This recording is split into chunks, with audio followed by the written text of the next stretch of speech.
नमस्कार दोस्तों, हम लेकर आ चुके हैं आप लोगों के लिए 20 मिनट में शाम की 50 ताज़ा और बड़ी ख़बरें बताएंगे। दोस्तों, आखिरकार क्यों मोदी सरकार के ऊपर हमलावर हो गए। दोस्तों, जो है यहाँ पर असदुद्दीन ओवैसी ने कहा किसानों का खून बहा रही है मोदी सरकार, इस देश का किसान माफ़ नहीं करेगा। आखिरकार क्यों दोस्तों प्रधानमंत्री नरेंद्र मोदी के ऊपर भड़क गई कांग्रेस।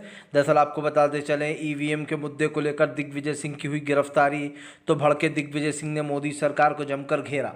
ईवीएम के खिलाफ जमकर प्रदर्शन हुआ है। आखिरकार क्यों दोस्तों किसानों ने ठुकरा दिया सरकार का ऑफर, कहा हमारे किसानों की जान ले रहा हो, हम बात नहीं करेंगे ऐसे माहौल में। बताएंगे क्यों कुछ भड़क गए किसान, और कैसे दोस्तों जो है यहाँ पर राकेट टिकैत ने दे दी सरकार को चेतावनी, कहा ट्रैक्टर तैयार है, सरकार सुधर जाए वरना दिल्ली आया जाएगा। तो तमाम मुद्दों पर होगी बात, लेकिन उससे पहले अगर आपने अब तक हमारे चैनल को सब्सक्राइब नहीं किया है जल्दी से कर लीजिए। पास में एक घंटी आएगी, इसको भी दबाइए ताकि हर वीडियो की अपडेट आप तक पहुंच पाए। दरअसल दोस्तों आपको बताते चले, फिलहाल सरकार की बढ़ गई हैं मुश्किलें।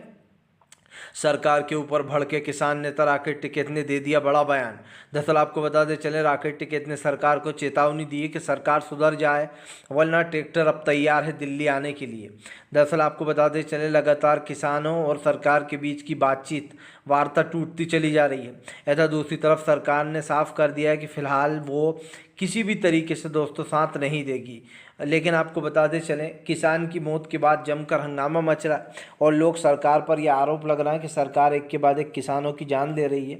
जब पहला आंदोलन हुआ था उसमें 700 किसान मोदी सरकार की वजह से ही शहीद हुए थे, यह आरोप भी लगा था।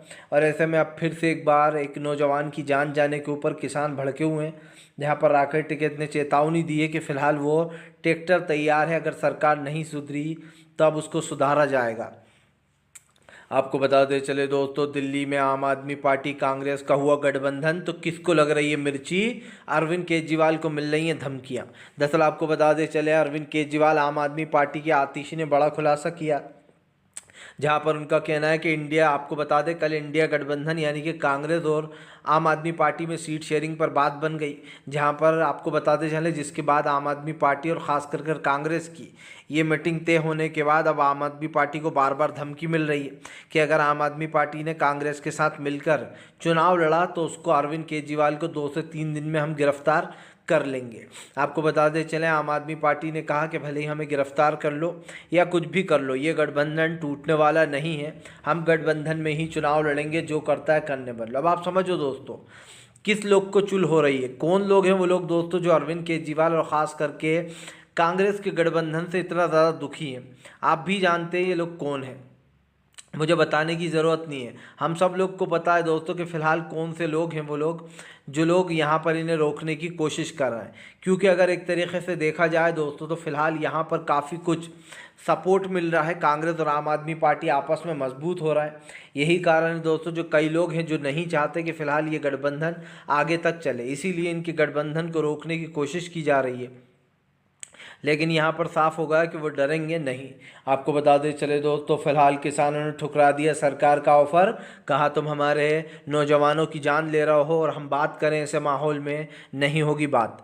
दरअसल आपको बताते चले दोस्तों, 21 साल के नौजवान की जान चली गई है और ये जान किसी और ने नहीं, हरियाणा पुलिस ने ली है। हरियाणा पुलिस ने पंजाब के एक व्यक्ति की गोलीबारी में जान चली गई, 21 साल के जो है यहाँ पर दोस्तों शिवम पुराण सिंह की। ऐसे में दोस्तों अब जमकर हंगामा मचा हुआ है। किसानों को सरकार ने ऑफ़र दिया तो किसानों ने सरकार का ऑफ़र ठुकरा दिया, कहा है कि फ़िलहाल हमारे नौजवानों को मार रही है हरियाणा की पुलिस, और इसी को लेकर अब बवाल खड़ा हो गया है। आपको बताते चले दोस्तों, फिलहाल राहुल गांधी का प्रधानमंत्री नरेंद्र मोदी के ऊपर हमला, कहा प्रधानमंत्री और कितनी शहादत चाहते हैं और कितने लोगों का खून बहाएगी ये सरकार। दरअसल आपको बताते चले दोस्तों, अभी तक आज तक लोग वो मध्य प्रदेश की घटना नहीं भूले जब पुलिस ने किसानों को भून डाला था, जिसके बाद आपको बताते चले उन तमाम मुद्दों की बात होती ही रहती है। अब राहुल गांधी ने जमकर बीजेपी को लपेट लिया।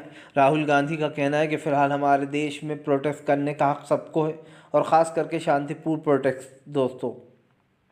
लेकिन सरकार नहीं चाहती दोस्तों कि उसके खिलाफ कोई भी कुछ प्रदर्शन करे या कुछ और करे। यही कारण है दोस्तों जो अब इस चीज़ को लेकर बवाल मच गया है। राहुल गांधी ने इस सरकार को जमकर लपेटा। राहुल गांधी ने कहा कि हमारे देश में जो आज हो रहा है ख़ास करके नौजवान और युवाओं के साथ वो बहुत ही दुख की बात है। राहुल गांधी ने इस मुद्दे को उठाते हुए सरकार को जमकर लपेटा।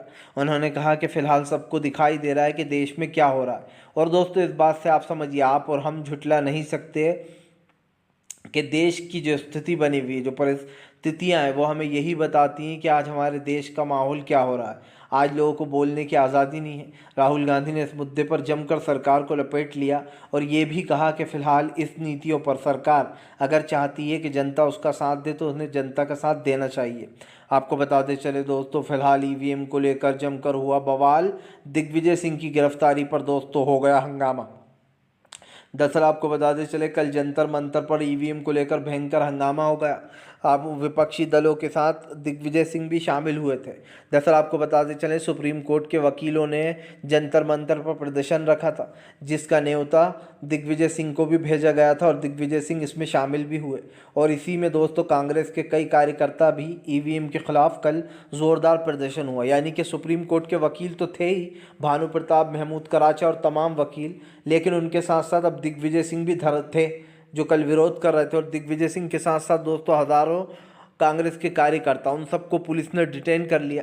दरअसल दोस्तों आप समझने की कोशिश कीजिए, चुनाव आयोग और बीजेपी नहीं चाहते कि ईवीएम हटे। दिग्विजय सिंह ने दावा किया है कि फ़िलहाल बीजेपी ने अगर नरेंद्र मोदी बैलेट पेपर से चुनाव हो जाएगा तो वो दोबारा सत्ता में नहीं आ सकते।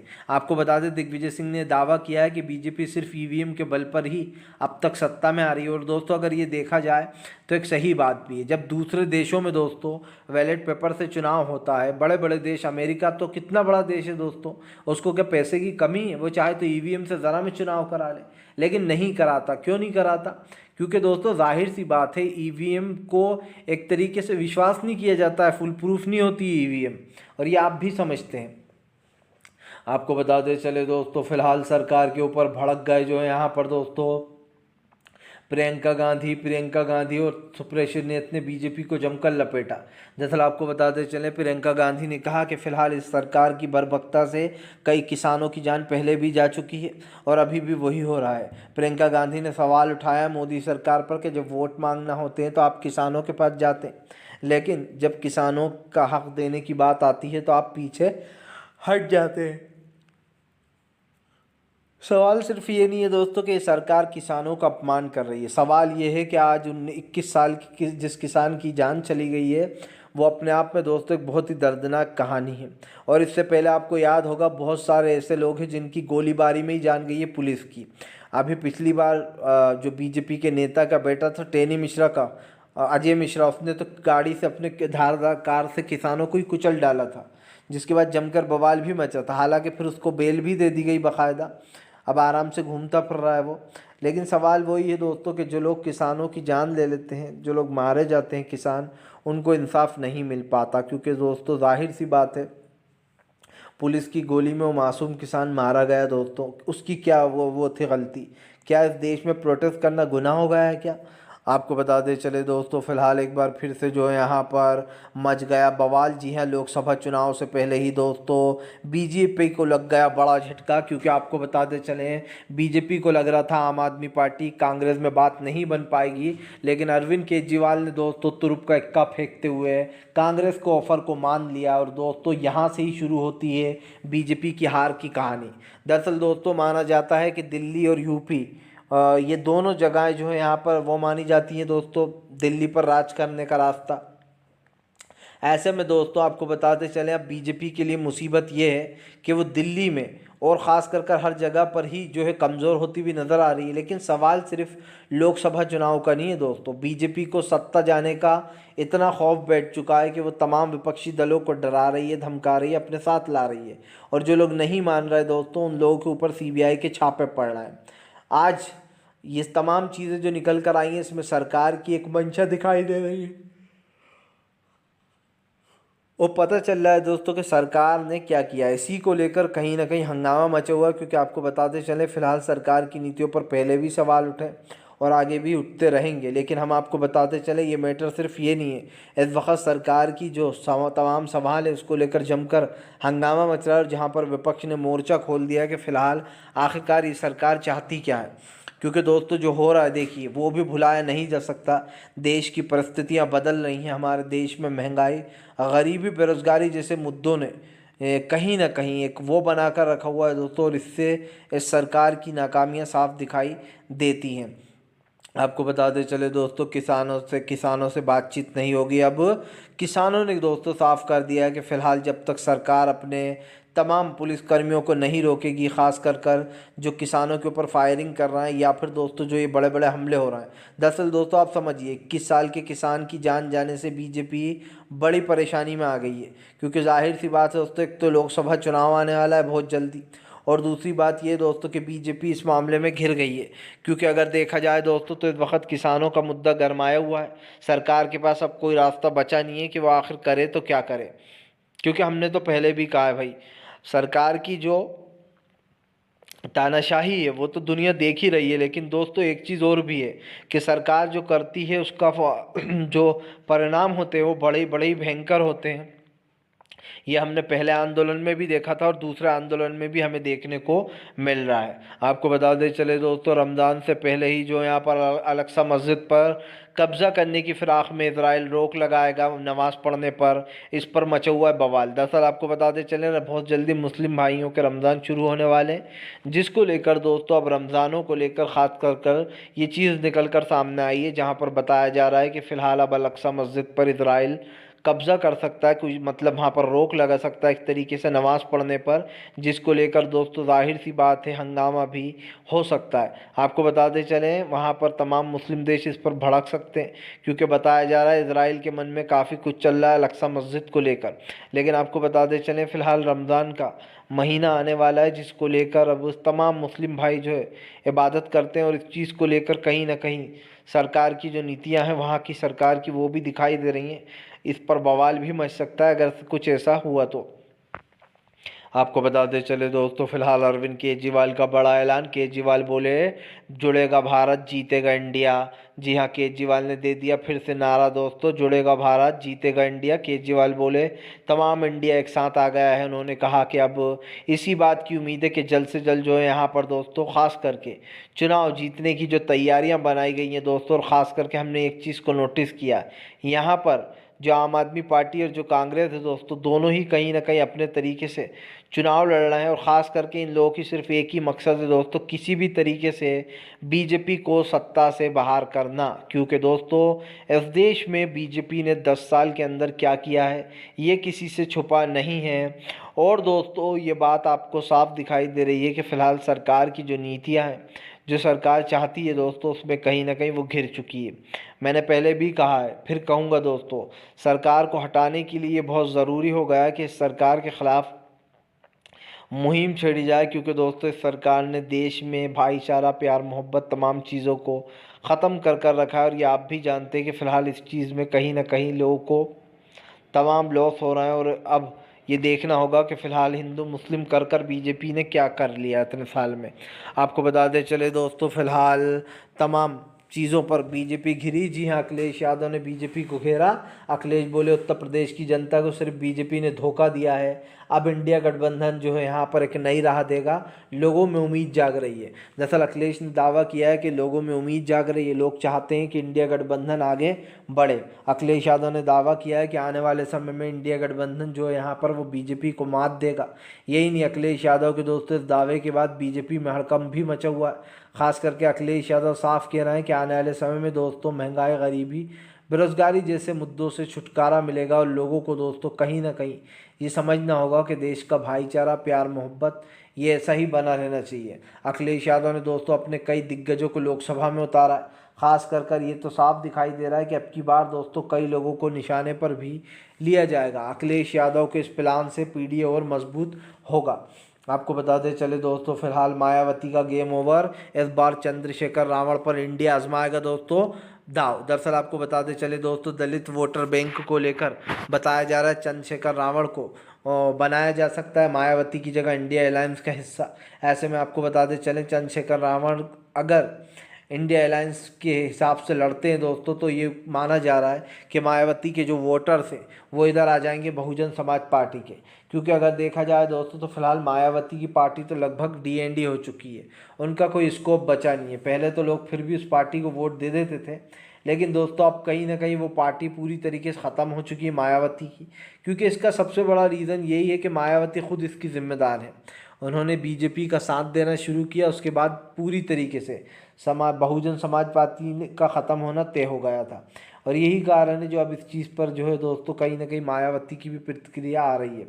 आपको बता दें चले दोस्तों, फिलहाल ममता बनर्जी का बड़ा ऐलान। ममता बनर्जी बोली इस बार बीजेपी को सत्ता से हटा देंगे, इस बार दिल्ली से हटाएंगे उन लोगों को जो लोग देश में नफरत फैलाने का काम कर रहे हैं। दरअसल आपको बता दें चले, ममता बनर्जी ने दोस्तों साफ कहा है कि वो इंडिया गठबंधन का हिस्सा है। हालांकि उन्होंने कुछ दिन पहले ये साफ कहा था कि वो हिस्सा तो हैं, लेकिन वो अकेले 40 सीटों पर चुनाव लड़ेंगी। अभी भी दोस्तों ममता बनर्जी ने ये कहा, लेकिन उन्होंने अब ये नहीं कहा कि वो जो है यहाँ पर खुद चुनाव लड़ेंगी, लेकिन उन्होंने ऐलान कर दिया है कि इंडिया गठबंधन मिलकर बीजेपी को चुनाव हराएगा। सबसे बड़ी बात यह है दोस्तों, लोकसभा चुनाव को लेकर तमाम रणनीतियाँ तय हो चुकी हैं। तमाम विपक्ष एकजुट होने की कोशिश कर रहा है। उधर अरविंद केजरीवाल के ऊपर भी खतरा मंडरा रहा है, इधर ममता बनर्जी ने बीजेपी को घेर लिया है।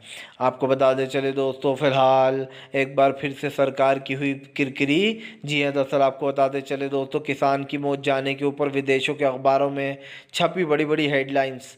दरअसल आपको बताते चले दोस्तों, एक बार फिर से किसान सड़कों पर हैं और विदेशी अखबारों में दोस्तों मोदी सरकार की किरकिरी होना शुरू हो गई है।